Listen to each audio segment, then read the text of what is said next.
আশা করি তোমরা সকলে খুব ভালো আছো। আমরা শিখছিলাম বিয়োগ অঙ্ক, ধার করা বিয়োগ আমরা শিখেছি। আজ আমরা বিয়োগের সমাধানের অঙ্ক শিখব।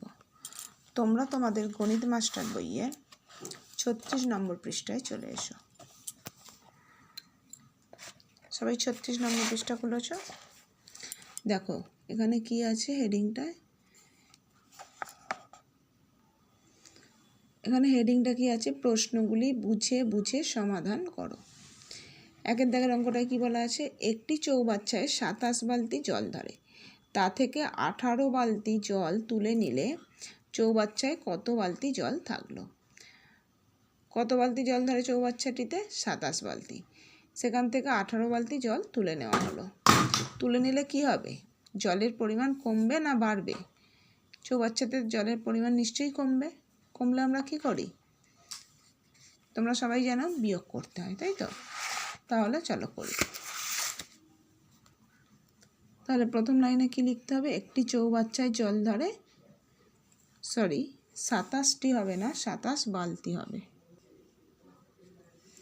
তাহলে কি লেখা হলো, একটি চৌবাচ্চায় জল ধরে 27 বালতি। আর কত বালতি জল তুলে নেওয়া হলো? 18 বালতি। তাহলে সেটা নিচে লিখতে হবে। দেখো কি লেখা হয়েছে, জল তুলে নেওয়া হলো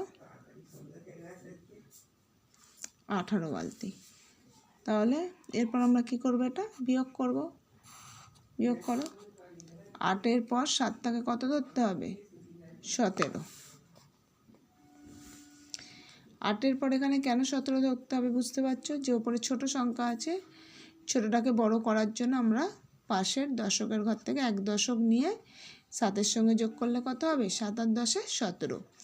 তোমরা যেহেতু কয়েকদিন ধরে হাতে ধরা বিয়োগ শিখেছো বা ধার করা বিয়োগ শিখেছো, সেখান থেকে এগুলো একটু এবার সহজ লাগবে। দেখো 7 আর 10-এ 17, আস্তে আস্তে এগুলো মুখে মুখে করতে শিখে যাবে, সবসময় আর লিখে লিখে করবে না। তাহলে 8-এর পর 7টা কত হয়ে গেল? 17।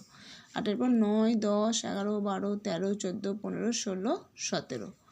9 দিতে হাতে 1, 1 আর 1-এ 2, 2-এ 2 মিলে গেল 0। তাহলে কত বালতি জল চৌবাচ্চায় রইল?